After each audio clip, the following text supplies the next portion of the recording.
That's an adult player. That plays for when it's too much, it's just okay. More.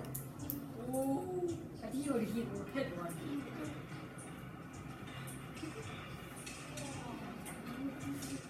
What is that guy? Is that a person? It's not getting hit off.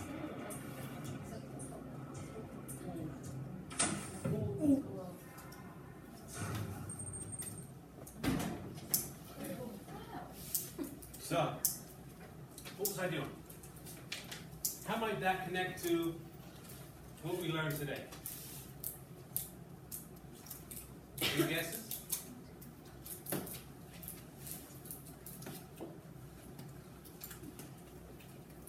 No guesses? Really? Ryan, you're quiet? Are you kidding me?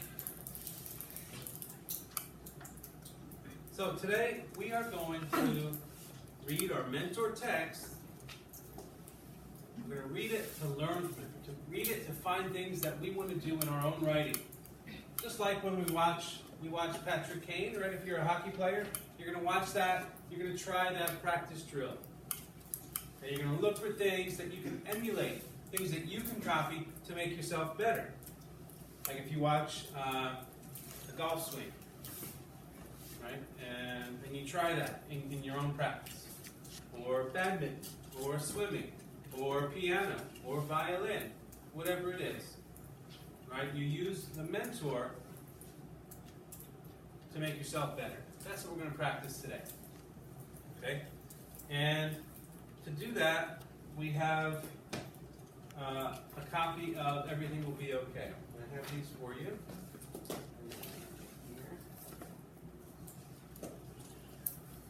Now there are 2 pages. Right? So it's 1, 2, 3, 4, and then 5. See that? Everybody should get 2. Take them, pass them around.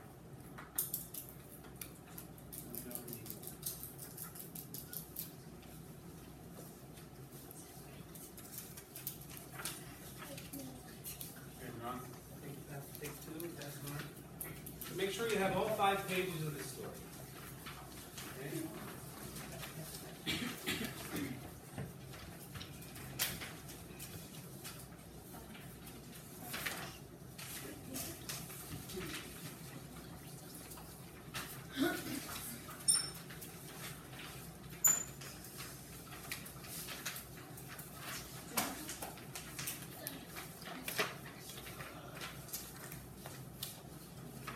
You all got one?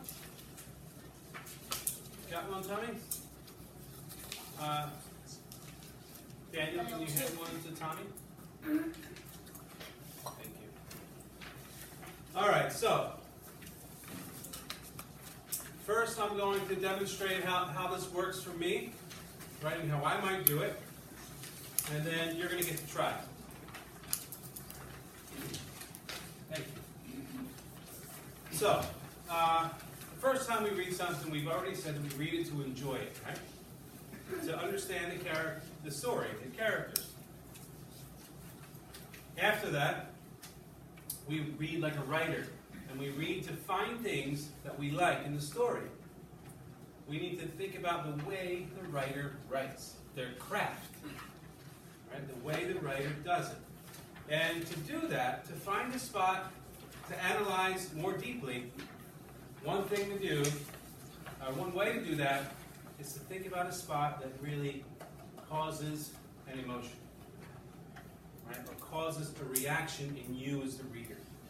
And so I'm going to read a part of the story again, and then I'll talk about what I'm thinking as I go through it. And you can follow me on page 4.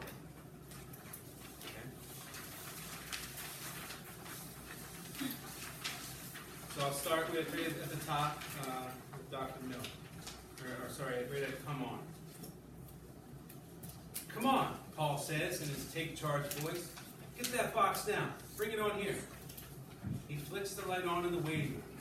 You're coming in the back with me, he commands. I'll need your help. What are you going to do? I ask.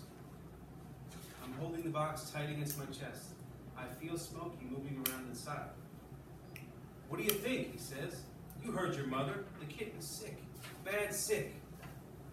All right, so I really like this part. You know what? Fred? Right, there's dialogue. But this is the part of the story where I really feel like I really dislike Paul. Right? In other parts of the story, I thought, hey, Paul, you know, he's got his good stuff about him. There's bad stuff. But right here, I'm like, I really don't like Paul. Right? I wish I was 17 so I could give Paul a knuckle sandwich. Right? I don't like him. I think he's a bad big brother. I don't like the way he's talking to his brother. Right? So there's this reaction in me. Right? This reaction, this dislike for Paul. And so at that moment I ask myself, I say, okay, I want to cause a reaction in my readers too. So what is the author here? What's James Howe doing to cause that reaction in me? And so I read again, and this time I'm reading to analyze what the author is doing, their craft. All right? So I'm looking through this, and some of the things I notice. Okay, we have this dialogue, and it's realistic, right? Does Paul sound like an older brother? I think so. Right? He sounds like an older brother. This isn't a younger brother. Would a younger brother say this? No, we hope not. So we have, I'm going to write it as realistic. Okay. Other parts here, it's more than realistic. There is a tone. Right? What's a tone? Yes. Like the mood that the author wants to convey by using special words. That's right. The mood that the author wants to convey. So when I read this, I think cruel, condescending. What's condescending mean? Anybody know what that means? Condescending.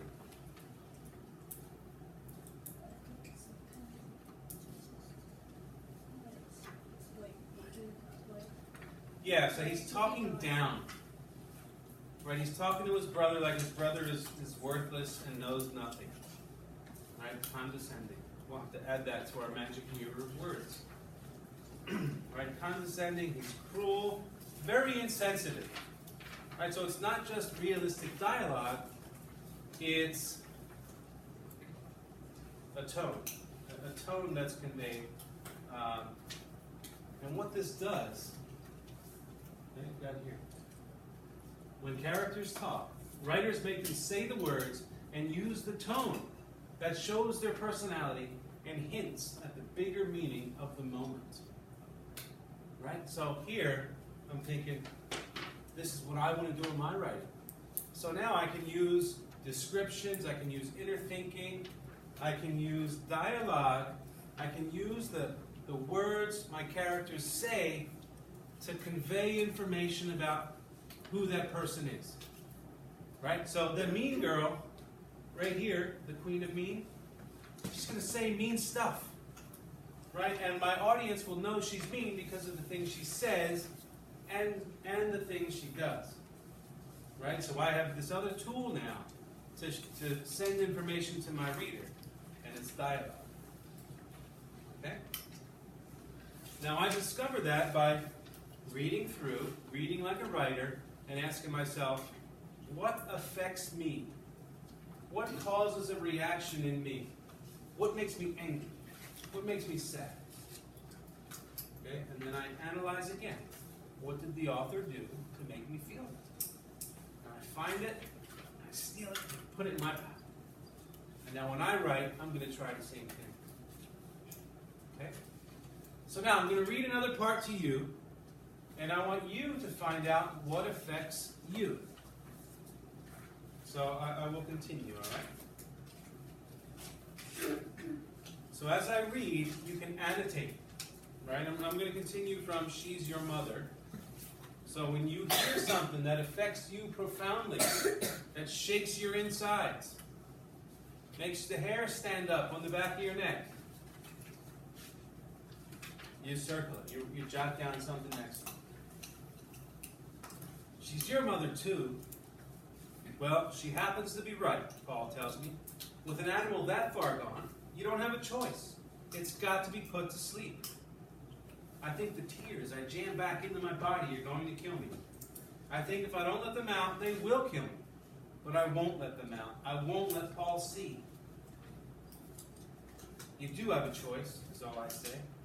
I hug the box for dear life and move to the door. Paul moves faster. Come on now, he says, gently taking hold of my arm. Be a man. I'm not a man, I tell him. I don't want to be. You've got to do what's right. The kitten is half dead as it is. And it's half alive, too. He shakes his head. You always have to one-up me, don't you, he says. I don't know what he means, but I do know that no matter what I say, he's going to do what he wants to do. A few minutes later, we're back in the room. The box is empty. Smokey is inside a big old pretzel can with a hose attached, clawing at the can sides, and my brother pumps in the gas. He's telling me it's good for me to watch this. It will toughen me up, help me be more of a man. Then he starts to lecture me about different methods of putting animals out of their misery. But all I can hear is the scratching. And then the silence. Okay, so find something in there that affects you. Jot something down next to it.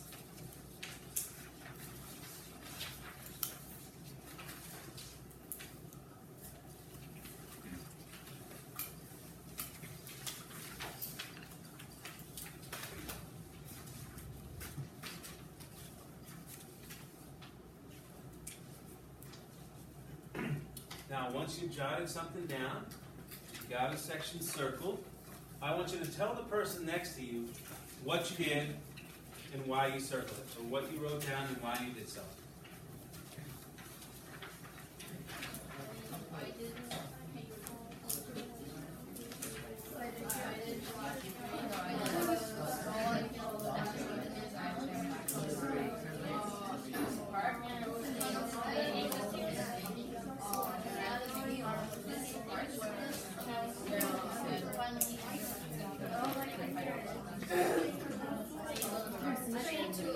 Why did you write that,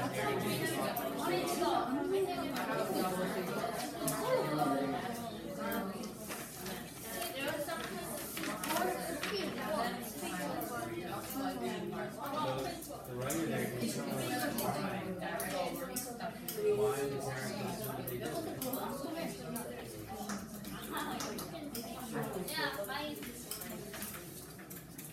You got something?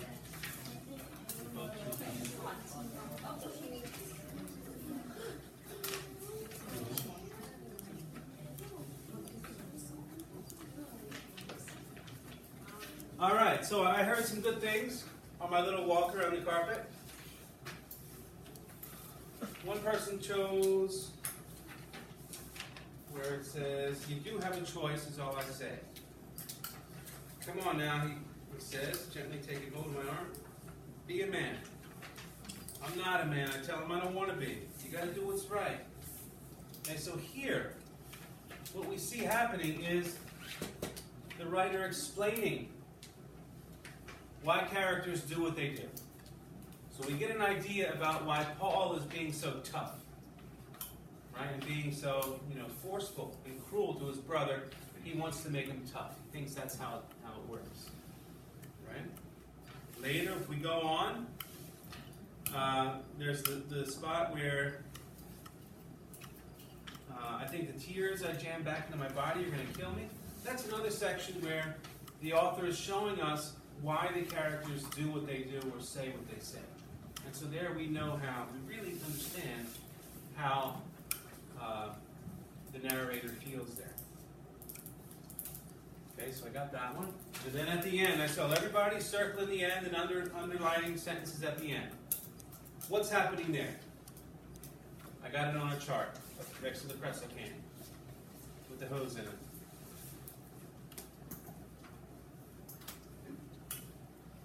What's happening there? Excellent, Eric. It gives feelings that actually uses the feelings.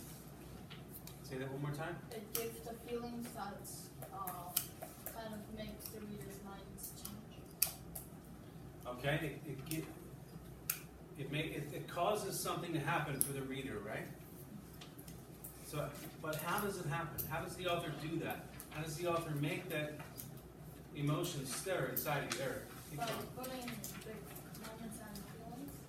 That's right. So, at the end there, this is the big moment.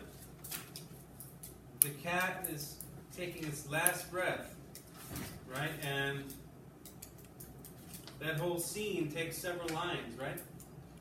So the author knows this is an important part of the story, and they zoom in, they slow it down, okay? And they put in those powerful details. Like, all I can hear is the scratching, and then the silence. I don't like cats. I'm allergic to them, but this line breaks my heart, right? Because I know that cat has taken its last breath and can't scratch anymore. Right? It's sad. Right? It makes us upset. But all of this was done on purpose because James Howe knows how to do it, right, as a professional writer.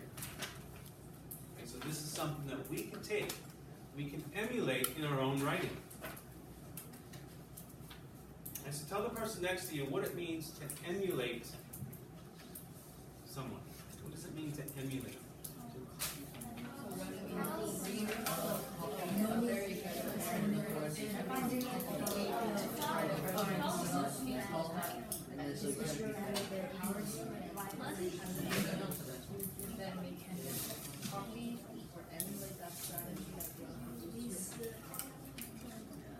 Okay, now, I think I heard everybody say it.